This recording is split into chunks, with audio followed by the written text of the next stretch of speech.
Hello, welcome to the TN Tax Practices video series, Getting Ready for Tax Season.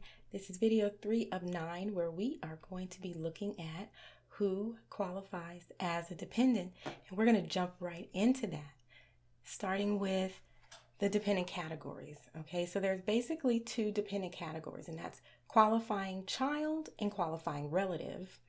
And there are some subtle differences to the benefits that you get when you have one or the other. So right now we're just going to start by looking at what those benefits are. And for a qualifying child, first of all, there's the filing status. So there are basically three main filing statuses. That's single, that's married filing jointly, and then there's head of household. Now, if you are unmarried, you automatically are going to have the single filing status. However, if you have a dependent, a qualifying child, or a qualifying relative, then you are going to be able to qualify for head of household filing status.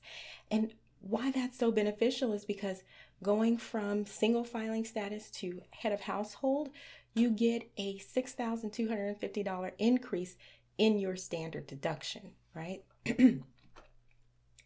So the next thing is we have the child tax credit, and the child tax credit is available up to $3,600 per child. And there's also the dependent care credit. The dependent care credit is available for your dependent care expenses for children under age 13. Now, I am not saying that these benefits are reason for you to go get a qualifying child, but they are a reason for you to observe if you do have a qualifying child and make sure you're taking advantage of these things. And there's also education credits available to you if you have a qualifying child. You also have the earned income credit available to you. Now for the qualifying relative, like the qualifying child, you get that head of household status, filing status, you get that increase in your standard deduction. You also are entitled to the other dependent tax credit. Now this differs from the child tax credit because it is only up to $500 the credit per dependent. And you also have the dependent care credit available to you, which is available if your dependent or your qualifying relative is physically or mentally incapable of self-care.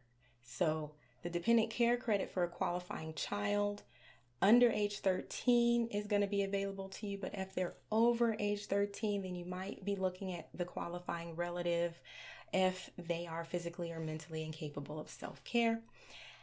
And the qualifying relative will have the education credits available to them. So you can see a few differences here between the qualifying child benefits and qualifying relative benefits. Now let's look at what those qualifications actually are.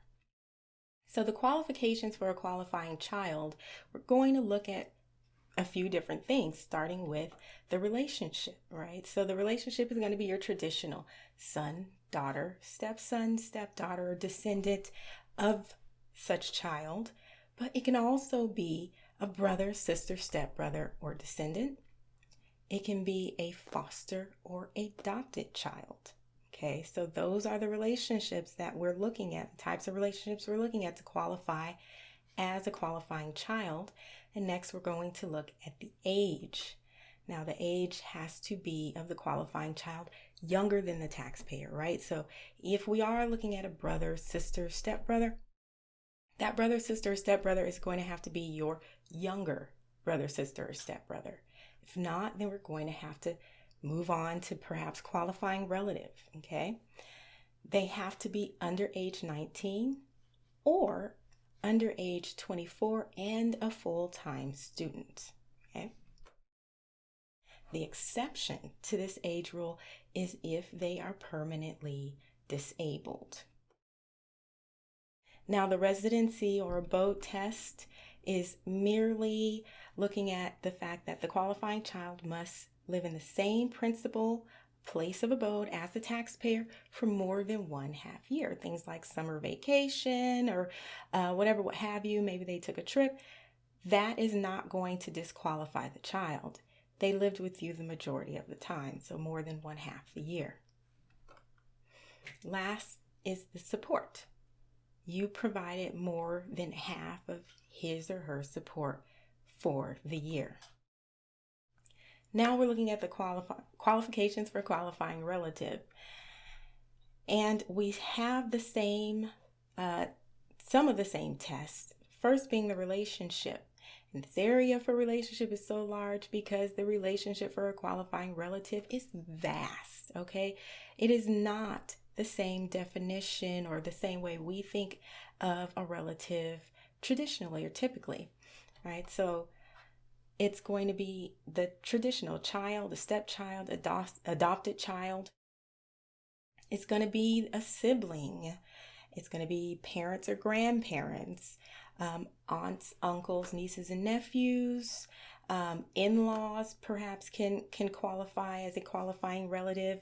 And now, just in case they missed anything, they add any individual who was a member of your household the entire year. Okay, member of your household doesn't mean that they lived with you for the entire year. More than half the year, the majority of the time, they were considered to be a member of your household. Okay. Now the next test is they cannot be a qualifying child. So they can't be a qualifying child of yours. If they already qualify as a qualifying child, they do not then also qualify as a qualifying relative, and they cannot be claimed or be able to be claimed as a qualifying child on any other tax return. If they do, then you're not going to be able to then claim them as a qualifying relative on your return. Then next we have the gross income test. Okay, so we're starting to get a little bit different from the qualifying child. Now with the gross income test, the relative must make less than the exemption amount, and that's $4,300 for 2021. And yes, if you're thinking, well, I thought the exemptions went away. They did, but these amounts are still being used to gauge some tests such as this one. So that did go away, but it is still being used.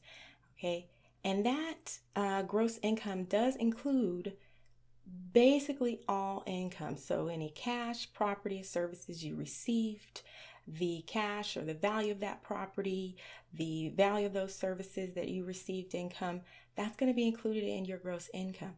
The exception to that is going to be any Social Security benefits that you may have received. Some Social Security benefits are not includable in gross income for the purposes of the qualifying relative test. Now next, we look at the support test. And that is over half of the total support for the calendar year. Okay? So now that we've looked at what are some of the benefits of having a qualifying child or qualifying relative, what are those qualifications? We're just going to look at a few scenarios for you. Okay? So in this first one, we have a single taxpayer. And this single taxpayer, we say single taxpayer because we're talking about unmarried. They have a son, age 21. The son lives with the taxpayer full time. The son is a full-time student half the year and worked part of the year and earned $4,500. So now we have to look at all of these things, right, and determine whether they qualify or not. Now, the son, age 21, they're over 19, but they're under age 24, and they are a full-time or were a full-time student. So that's going to meet the age requirement. It is a relative, it's a son, so it's going to meet the child requirement. And they lived full-time with the taxpayer, so it meets the residency and abode or abode requirement. They earned $4,500 that year. That's okay because that was not enough to provide more than half of his own support. for that year. Okay, they were in school. The tuition certainly cost more than $4,500. Living expenses certainly cost more than that combined. So the money that they earn is not enough to substantiate having supported yourself for more than half the year, or more than half of their support, I should say. So in this case, they qualify as a qualifying child. Now in scenario 2, we have a married filing jointly taxpayer, and they have a parent age 75 who lives with the taxpayer full time and receives Social Security income. Now, there isn't an age test for qualifying relative, but there obviously is for qualifying child, right? So age 75 is likely going to be older than the taxpayer since it's the taxpayer's parent, so they're not going to qualify as a qualifying child. No age limit for qualifying relative. They're fine there for relative. We know that that's what we're looking at now. Lives with the taxpayer full time, met that household requirement, member of household requirement, but it's a parent, so it also met the relative. They also met the relative requirement. And they are receiving Social Security income. Social Security income is not includable in gross income, so they're going to meet the gross income test based on what we know. They qualify. Okay. In our third scenario, we have, again, an unmarried taxpayer, and they have an unmarried partner, lives full-time with the taxpayer, and no earned or investment income. Look, they qualify, right? You probably were thinking, no way. They're not married, so they're not spouses. It's not their child. It's not even a blood relative or in-law type of relative or step relative. But if they were a member of the household, of the taxpayer's household, living with them full time, they had no earned or investment income. So they're going to meet the gross income test. They're going to meet the support test if, in fact, that taxpayer did take care of most of their living expenses. So they would, in fact, qualify. All right, well, I hope that this was helpful to you. If you have any questions, please do submit them to us via email at info@tmtaxpractices.com. You can like, subscribe, connect on Facebook, YouTube, or LinkedIn. You can also visit our website at www.tmtaxpractices.com to check out some of our other resources.